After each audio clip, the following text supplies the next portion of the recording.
Hello friends, অন্তিমপালের ছাদ বাগানে আপনাদের সবাইকে স্বাগত।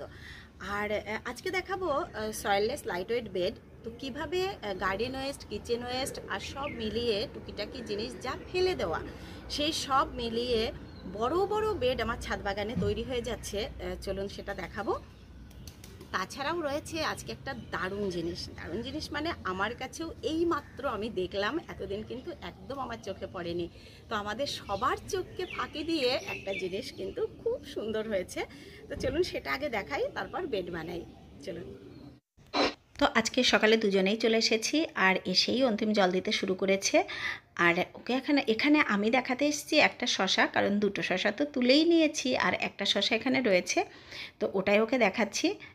সবজি ভালোবাসে না, কিন্তু আমার বাগানে আবার যখন সবজি হয় তখন ভালোই বাসে। আর এদিকে দেখুন, বললাম যে দারুণ একটা জিনিস, সেই দারুণ একটা জিনিস আজকে আপনাদের দেখাবো। এই ছোট ছোট যে তরমুজগুলো, এইটা আমি তো আগেও দেখিয়েছি। আর এই দিকে দেখুন একটা বড় তরমুজ হয়েছে, এটা কিন্তু আমি দেখতেই পাইনি। আজকে আমি যখন ওই ছোটোটার দিকে চোখ পড়লো, ভাবলাম দেখি তো একবার ভেতরে আছে নাকি। তো দেখছি একটু সরাতেই বেরিয়ে এলো এই বড় তরমুজটা। কবে দেখুন পড়েছে আমি খেয়ালই করিনি। তো এটা রয়েছে মাটির সাথে, এই দেখুন মিশে রয়েছে, নিচে হয়তো পচে যেতে পারে, সেজন্য আমি দিয়ে দিলাম ওখানে একটা টবের টুকরো। আর একদম শক্তর উপরে থাকলেও তো প্রবলেম, ওই জন্য দিয়ে দিলাম একটুখানি প্লাস্টিক, কিন্তু প্লাস্টিকটা পরে আমি চেঞ্জ করে দেব, তাহলে বৃষ্টি পড়লে কিন্তু জলটা প্লাস্টিকে জমে থাকবে। ওখানে আমি শুকনো পাতা বা আখের পাতা দিয়ে দেব। তো আপাতত আমি প্লাস্টিকটা দিয়েই রাখলাম। তাহলে এইবার আমরা শিওর হতে পারি যে তরমুজ কিন্তু আমরা খাচ্ছি। তার কারণ এটা আর নষ্ট হবার ভয় নেই, কারণ ওটা বেশ বড় হয়ে গেছে। তাহলে আমার মনে হচ্ছে শুধু ওটা না, এই যে আরও যে কিছু কিছু ছোট ছোট বেশ বাড়ছে, ওগুলোও হয়তো বড় হবে। আর এখানে রয়েছে, আমার এক বোনও জিজ্ঞাসা করছিলে কটা গাছ, তো 3টে গাছ কিন্তু এখানে ছিল। তো এখন এমন অবস্থা হয়েছে কোন গাছটা ভালো হয়েছে আর কটা গাছ ভালো হয়েছে সেটা কিন্তু বোঝা মুশকিল হয়ে গেছে। তো 3টে গাছই মনে হচ্ছে আমার, 3টে গাছই ভালো হয়েছে, কারণ 3টে গাছেরই গ্রোথ সেখানে ছিল। তো চলুন এবার আমরা পাকার জন্য ওয়েট করি। আর এদিকে এই যে ভেন্ডি গাছের চারাগুলো কিন্তু খুব হেলদি হয়ে বেরোচ্ছে।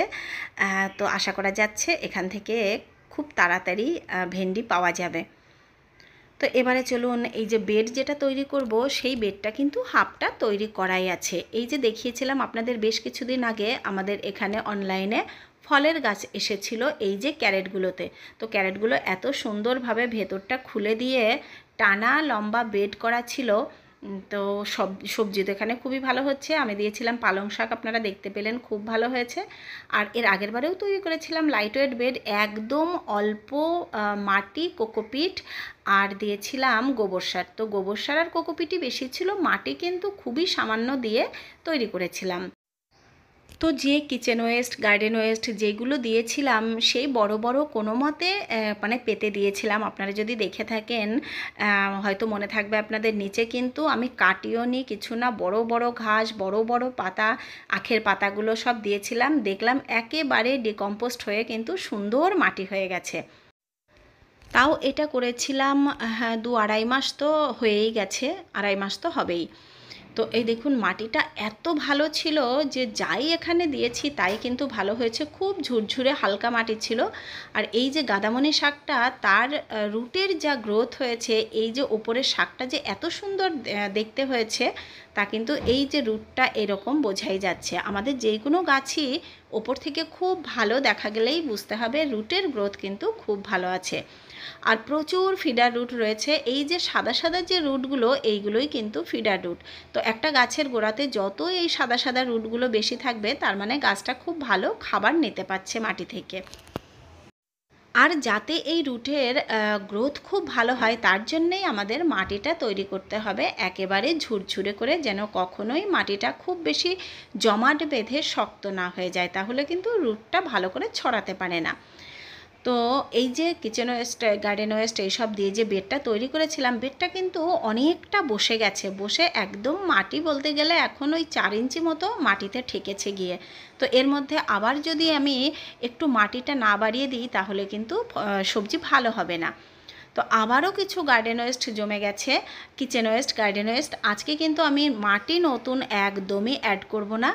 যেই কিচেন ওয়েস্ট, গার্ডেন ওয়েস্ট যা কিছু আছে সেইগুলো আবার প্রথম যেমন আমি এই বেডটা বানিয়েছিলাম সেই রকমভাবেই আবার এটাও তলাতে দিয়ে এই বেডটা তৈরি করব। তো তার জন্য প্রথমেই এই যে বেডটাকে আমি একদম পরিষ্কার করে নিলাম। ঘাস পাতা যা ছিল, একটুখানি পালং শাকও ছিল, আর এই দেখুন এখানে প্রচুর গার্ডেন ওয়েস্ট জমা হয়েছে।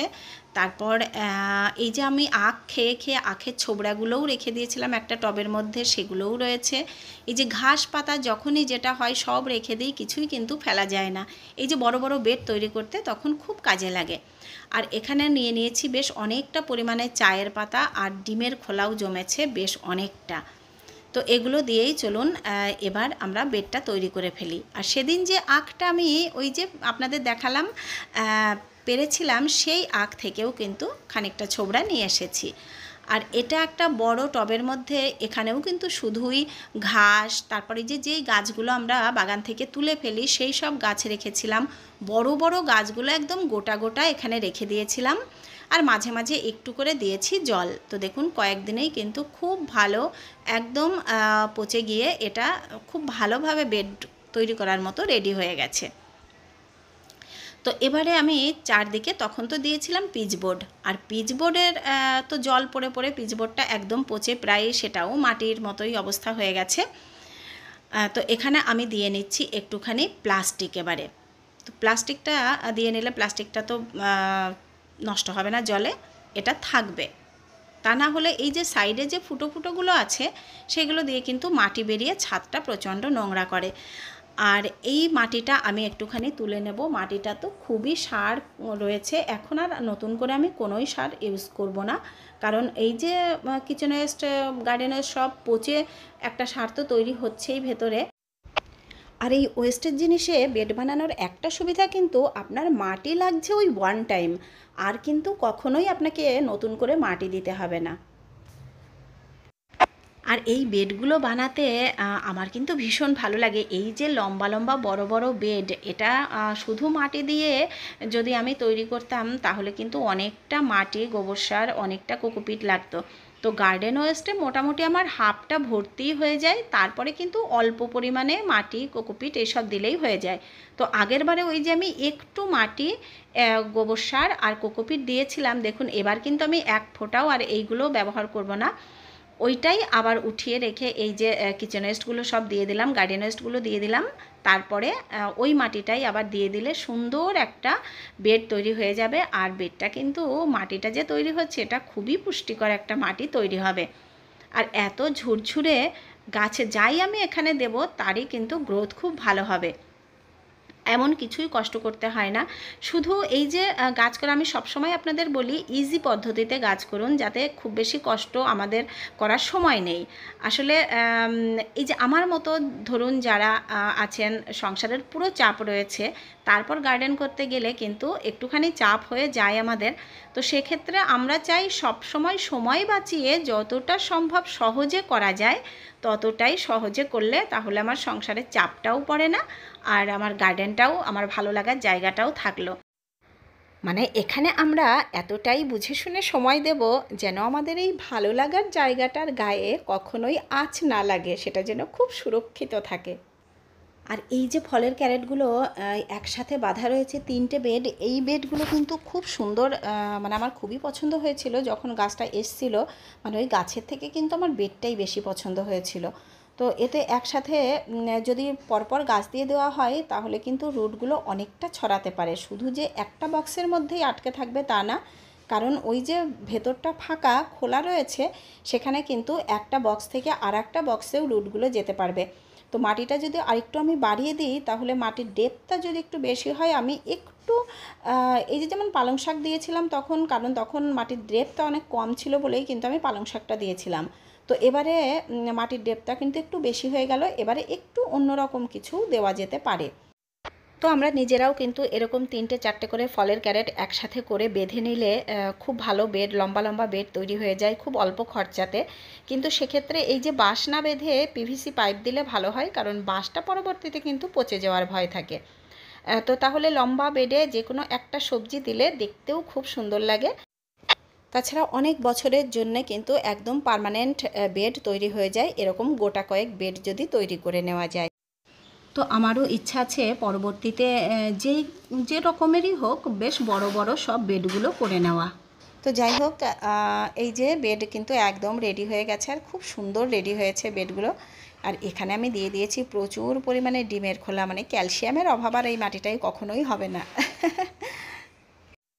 তো চলে এসেছি ভিডিওটির একদম শেষ পর্যায়ে। আর আমার একদম নতুন বন্ধুরা যারা আছেন তাদের যদি ভিডিওটি ভালো লেগে থাকে লাইক কমেন্ট শেয়ার সাবস্ক্রাইব করে আমার সাথে থাকবেন। আর পুরনো যারা বন্ধুরা আছি আমরা তো আছি, তো আপনারা ভালো থাকবেন, আমিও ভালো থাকবো। দেখা হবে নেক্সট ভিডিওতে। টাটা।